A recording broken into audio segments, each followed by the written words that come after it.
السلام عليكم ورحمة الله وبركاته. أحبائي وكل مشاهدينا على قناة نسر السعيد، برحب بحضراتكم.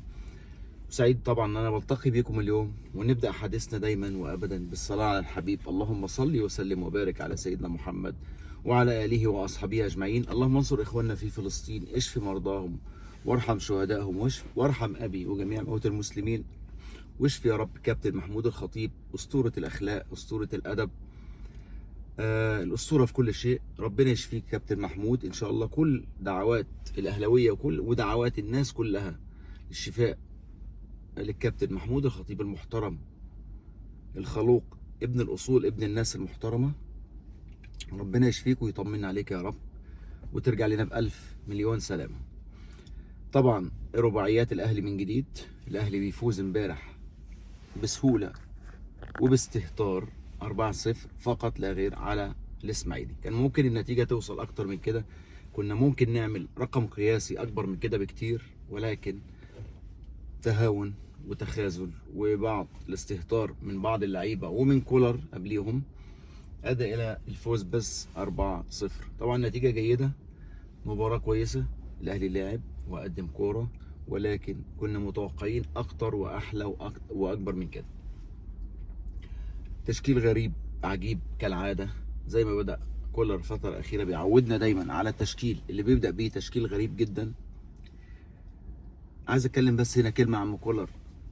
أنت عندك لعيبة دلوقتي كواليتي بتاعها عالي جدا، عندك سكواد كويس جدا، سكواد كبير. ليه نبدأ دايما البداية دي؟ ليه ألعب ناس مش في أماكنها؟ يعني مثلا أنت شايف متألق معاك بقاله فترة كريم الدبيس في الباك الشمال،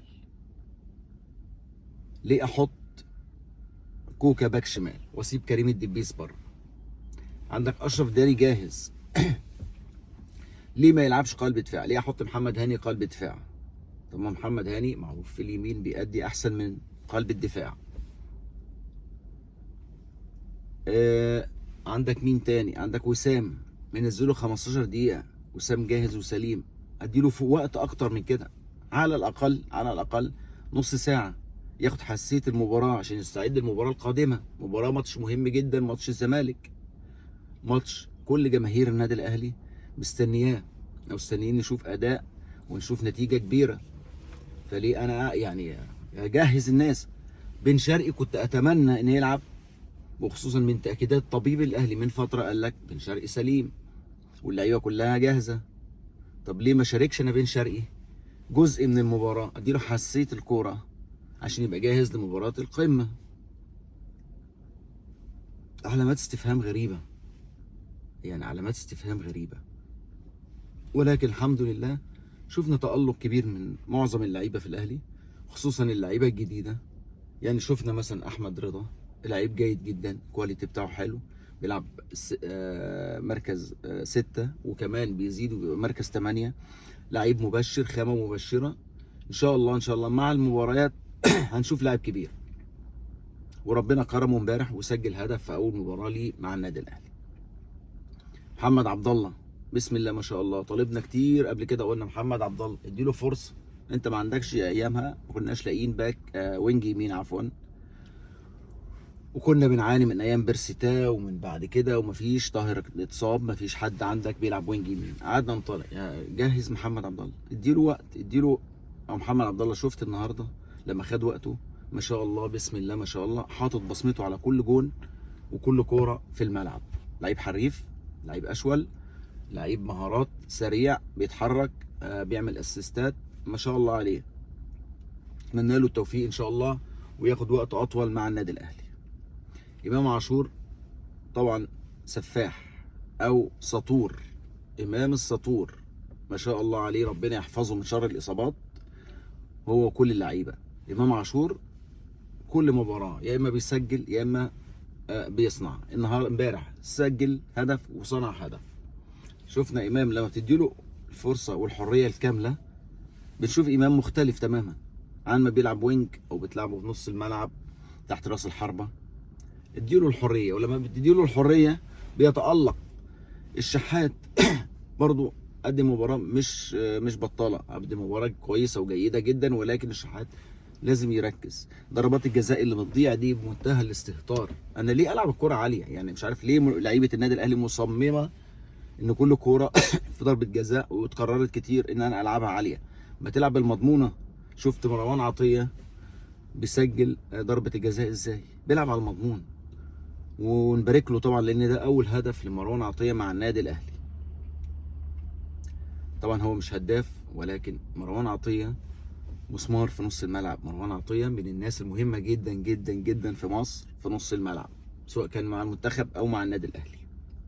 جراديشار ضيع كور كتير امبارح، ولكن برضو جراديشار تحركاته كويسه وجيده، ولعيب مبشر، لعيب كويس جدا. تخيل بقى جراديشار مع وسام، او نشوف بقى ده بديل، ده هيبدل مع ده ولا هيلعب بالاثنين. مهم، مكسب كبير جدا جراديشار مع النادي الاهلي.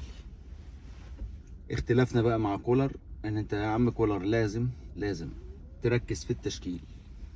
هي النقطه دي انت بقالك فتره مش عارف انت بتعاندنا ولا انت فكرك عبقري مختلف عننا تماما وعن الجماهير دي كلها، ولا ايه؟ يعني احنا خايفين نقول لك لعب بن شرقي في ماتش الزمالك تركنه، خايفين نقول لك حط الدبيس شمال تحط كوكا. احنا بقينا نخاف، الجماهير بقت تخاف تطلب لعيب معين يتحط في مكانه. الناس كلها تلعب في اماكنها. هنشوف كرة حلوه من النادي الاهلي، هنشوف اداء ممتع، وهنشوف فوز.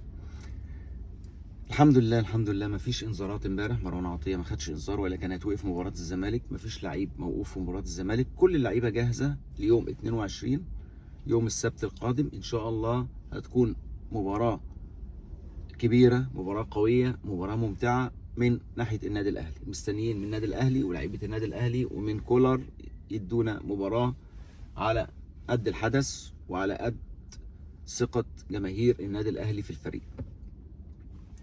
كل اللعيبه زي ما قلنا جاهزه بما فيهم بن شرقي، ولكن رؤيه كولر هي اللي هتحدد مين اللي هيكون اساسي ومين هيكون بديل، مين اللي هيبدا.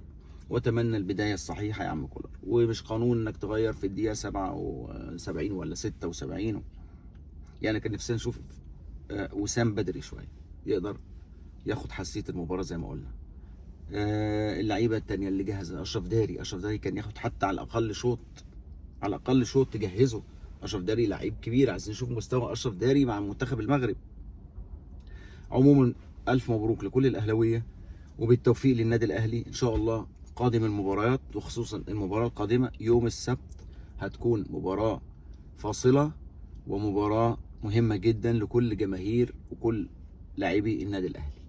اتمنى لحضراتكم الصحه والسعاده، ويا رب ما اكونش طولت عليكم. وما تنسوا الناس بالشير واللايك عشان نقدر نواصل مع حضراتكم. والسلام عليكم ورحمه الله وبركاته.